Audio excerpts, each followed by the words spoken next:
People don't realize how amazing this is. Finally, some Democrats are giving credit where credit's due, but others are praising the peace deal but not mentioning Trump at all. They figure, I guess, that President Trump will mention himself enough, which is, I begrudgingly have to say, true. The guy does like to self-promote, and Democrats like to call it bragging and being arrogant or what have you. But you look at a quirk and a personality that maybe rubs people the wrong way, but look at the results.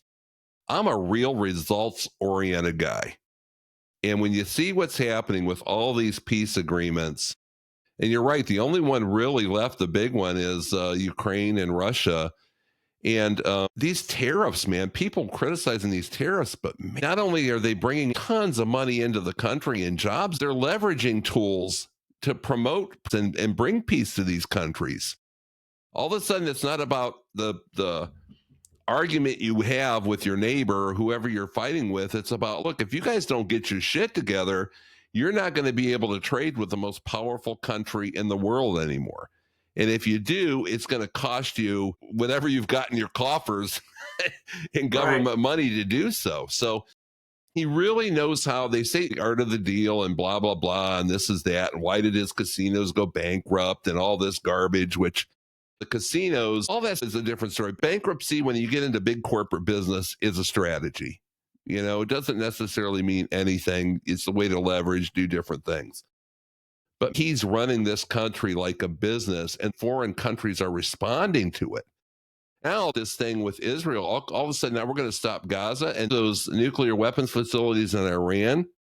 Now he's talking about they may be in the mix for the peace accords, along with all of the other Middle Eastern countries, including Turkey, who just came on board, that has a sour history of terrorism. It's amazing. These people, these countries, these countries are going to come together and rebuild the Gaza Strip and make it a habitable place to live and be able to capitalize off of it.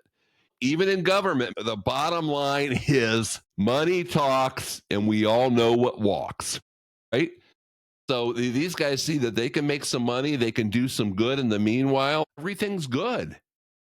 I think that's why this government shutdown, they're trying to leverage it, but every day he does something different that solidifies his successes as the leader of this country. They're trying to drag him down and hoping and praying he makes a mistake, which he will along the way. That's one thing about Republicans. They fold when something like that happens. You saw what happened with the one who said he wanted to kill his opponent and his kids and whole family. And, oh, well, it was just a lapse in... Who the hell says something like that? Right. It was just a lapse in judgment. Let's bring him in. Let's let him get into politics. Oh, so what? He said he'll kill somebody's kid. Come on. But we know he's really a good guy. That was just a lapse. Come on, man. I mean, these guys, if somebody went out and went on a stabbing spree and killed 50 people, these assholes would still stand behind him and go, hey, you know what? He must have just had a bad day. And he went out and he grabbed the knife and he killed all these people. But I know the guy. I've known him for 20 years. And he's not the kind of guy that does this on a regular basis. So we still support his bid for office. It just boggles my mind. If that were a Republican, what do you think, Mark? If that were a Republican, what would have happened? Well, obviously, they've been all over it. Chuck Schumer would have probably said something, or who knows what.